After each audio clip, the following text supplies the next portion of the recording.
Welcome to Bears in Exile. Today is Thursday, April 26th, and this is the market overview, looking at the Dow, SPX, VIX, TNA, UUP, FXE, GLD, XLF, XOI, Apple, Starbucks, and whatever else I'm missing.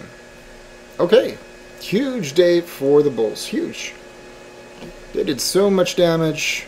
They did, they almost look unstoppable at the moment. And how can you argue with that, right? I mean, 114 points almost on the Dow, closing above the major price consensus level, ripping through it like it was butter, and now just a breath away from the previous high. Only about 100 points, give or take 10 or 20 there. So nothing. Another day like this, boom, we have a brand new high, break the ceiling. The clouds will open, the birds will sing, and and that'll be it, right? Well, let's take a look. We have the short-term moving averages pointing up, middle Bollinger Band below everything, both very, very bullish. Talked about the major price consensus level, very bullish. Up on the CCI, up on the stochastics, down on the MACD, down on the 14-day RSI moving average, up on the CCI, up on the histogram, up on the MACD, completing a bullish cross. Pretty darn impressive. Absolutely. Now, if we were to blow everything out, back away, just to get a better feel for the big picture, shrink all of the indicators to, the normal level instead of being so zoomed in on them. The 14 days still pointing down. Big deal, right? That hasn't mattered for a couple weeks now. Stochastics are, of course, pointing up again to getting to the overbought area, but not decisively so. We have the CCI very, very high, and the RSI is just barely getting above the 50, and the MACD really is near the zero line. Why is any of this important? It's just in the big scheme of things. Stochastics getting high, yeah, it happens all the time. And, the down move that happens afterwards can be very, very minor. It can be decent, as we can see recently here. The point being that it's just getting high again. Just something to have in the back of your mind. We have divergences. Now these are not going to play out perhaps for a very, very long time, but it's just to be aware that they're out there. We have divergence going all the way back to October of last year. You can see it here, slightly lower, high, slightly lower, and then lower, lower, lower, lower, and right now, lower, going all the way down. That means at some point, this should be challenged, which seems absolutely impossible at the moment. But it's kind of just interesting because, you have this peak, it lines up with this peak, lines up pretty much with this bottom, it lines up very close to this bottom. So at some point, someday, when something really bad happens, 11,600, roundabout, just above 11,600. And not to say that that's going to happen any day soon, but just for a very, very long term. I mean, this is way back in October of last year. It's been months and months and months. And anyways, maybe I'm just being heretical by bringing that up, but it's also not alone. We have that in the CCI freshly, if it were to turn around, because that was broken just today. So that's actually valid, because we have a higher price with a lower CCI. Same could be said for the stochastics. Freshly made today. Sloping down. Negative divergence. And we don't have that in the RSI yet. That would be really powerful, but simply don't have it yet. But we'll be knocking on it really soon. So even if we break this, make a new high, that could make the situation worse. So anyway, enough for my heretical ideas about any kind of real down movement someday. But anyways, moving on to SPX, not as powerful as the Dow, still below the major price consensus level. It did take out the recent ceiling, very, very strong. Middle Bollinger Band below everything, very strong. Short-term moving averages pointing up, bouncing off of the long-term moving average bar, which has been cut essentially in half. CCI high, stochastics marching on up. 14-day RSI moving average still pointing down. RSI ticking up, getting above the 50. Up on the MACD, getting to the 0 line and looking for a bullish cross on the MACD histogram. And yeah, if we back it out, 14 days still has plenty of room to move. CCI very overbought. It can become more so. And stochastics reaching up for the sky.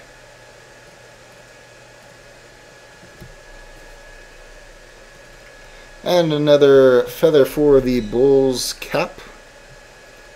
Man, the VIX was obliterated today. Very interesting as well.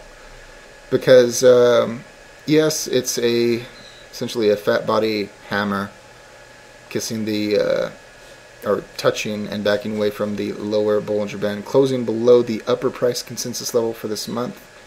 And that 14-day RSI moving average is still ticking up. It's still a warning sign.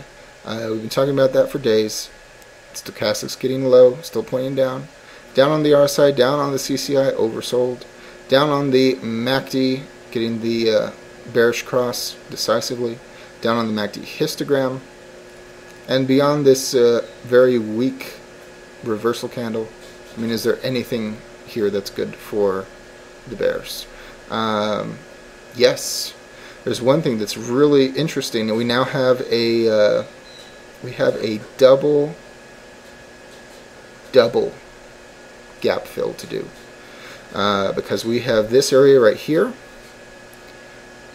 which has been skipped over twice, on the upside and on the downside, double gap, and we, on top of that, we have a gap right in here.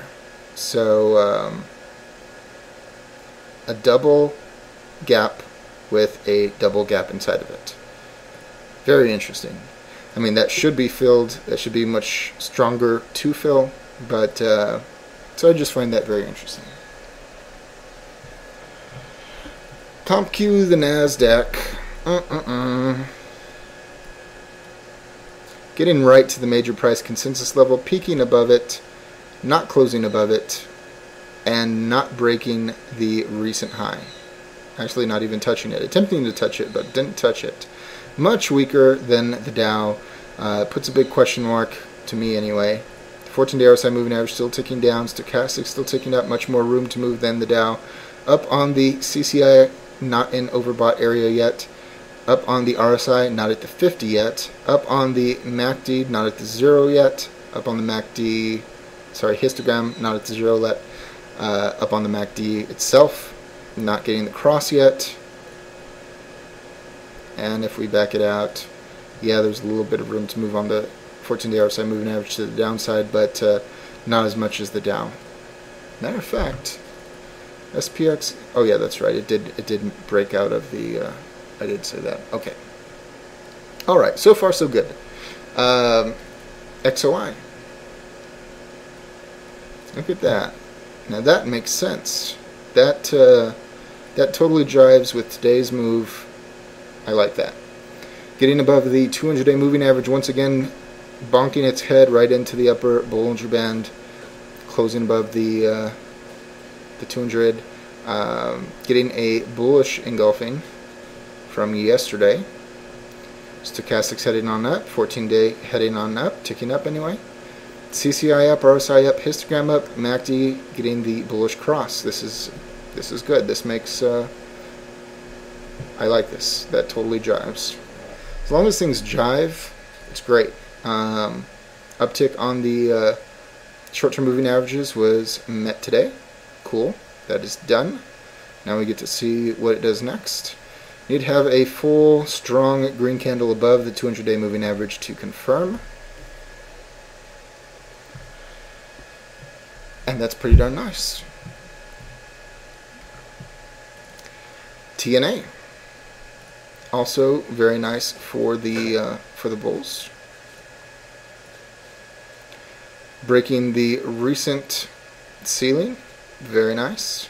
And did it do? Yeah, it's done its gap fill. Gap fill is complete. Actually, it was already complete, so I guess that doesn't really matter.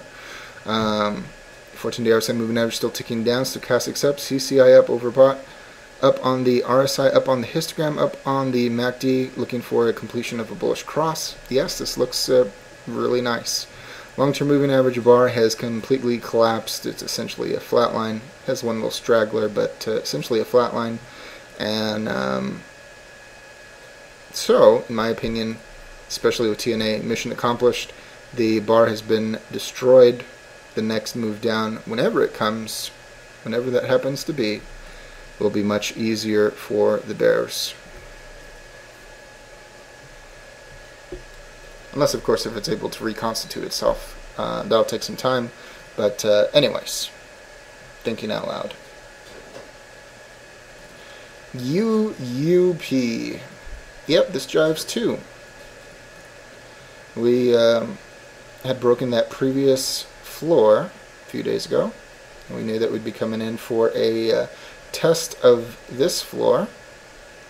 And that would require a break of the 200-day moving average. We got a weak one yesterday. It definitely did its thing today, ending with a spinning top, kissing the lower Bollinger Band, and peaking below this floor.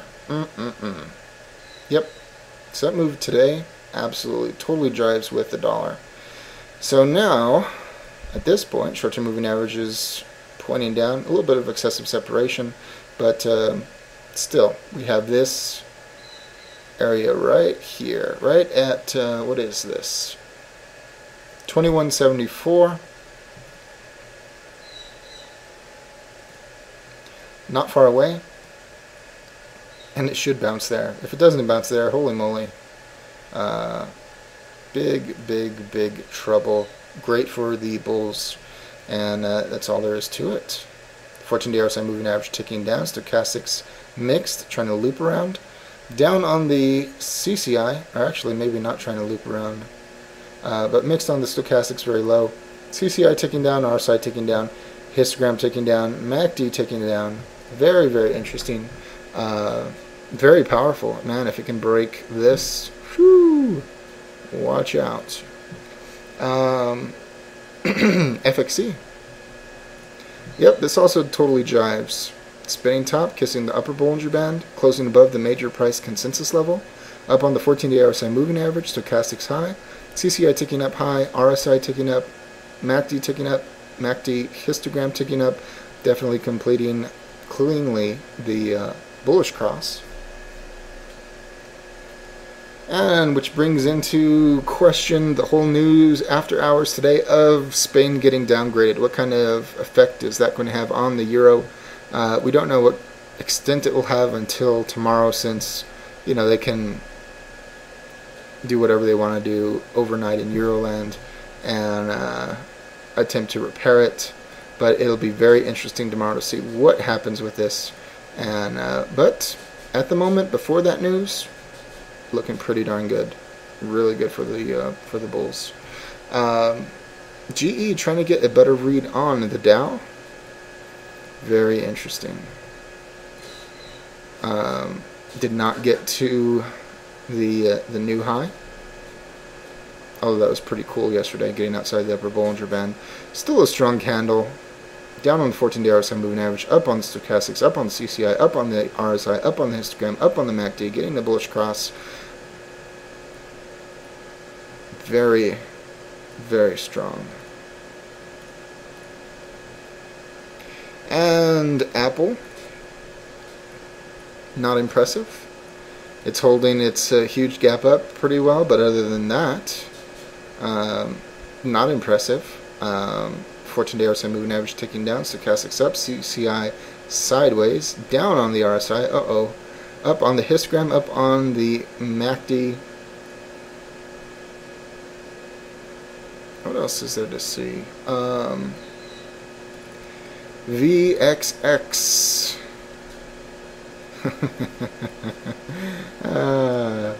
This thing is what a piece of junk it is.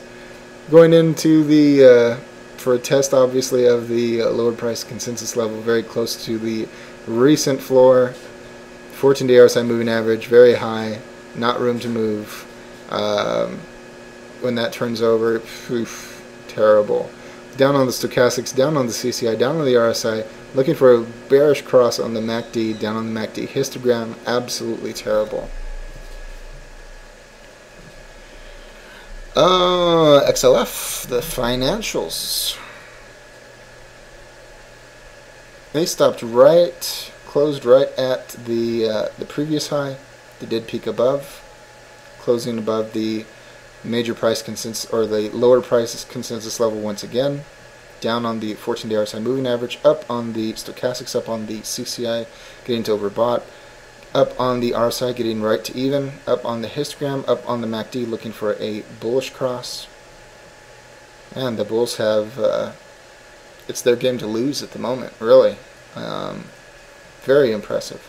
And but with things getting so high, this along with the Dow, SPX, everything, with that 14-day RSI moving average still ticking down, it's all about the height of the stochastics when it rolls over, and if it's able to break the major high before it rolls over. That's what I'm watching for on everything. GLD. Yep, dollar down, gold up, even with fear decreasing. Spinning top, getting to the long-term moving average bar. 14-day RSI moving average ticking up, stochastics both ticking up, CCI up, RSI up, histogram up, MACD up. Finally, looking promising. And, oh, that's not silver. SLV silver. Almost could have been a, no, would have been nice if it was a bullish engulfing. But we got an uptick today. Uptick is just shy of 30.5. Up on the 14-day RSI moving average, up on the stochastics, the CCI, down on the RSI, interesting. Slightly up on the MACD histogram, sideways on the MACD. Not as nice as gold. And I would suspect that that's just because of this this low that we made. So at least out of this little line that it's making, at least it made a new high. It peaked above, so that's nice. Heck, I'm going to do some banks really fast. BAC. Very interesting. This is the other reason why I'm really hesitant at the moment. Even though everything looks bullish, I still have a little bit of jitters about it. And that's not just because of the Spanish news. I mean, look at this. This is a totally different beast. Just looking at it, it's weak. It hasn't had a good move up with the big up days. The secondaries, very, very weak in comparison to the major indexes. I mean, this is an important stock. It shouldn't look like this. You shouldn't have a real rally without the banks. Going to Citibank. It's not as bad, but it's more of the same. Look how weak the secondaries are in comparisons to the major indexes. 14-day RSI moving average still ticking down. Still plenty of room to move on the way down. I just don't think that this is healthy. Looking at JP Morgan, one of the most important of all of the banks. Does this look anything like the major indexes? No.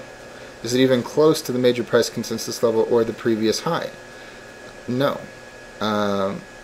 The secondaries at least look a little bit healthier, but this is one of the strongest ones of all the banks, and it looks like this. It's not good. Wells Fargo, another one of the strongest banks. At least it's close to the major price consensus level and the previous recent high.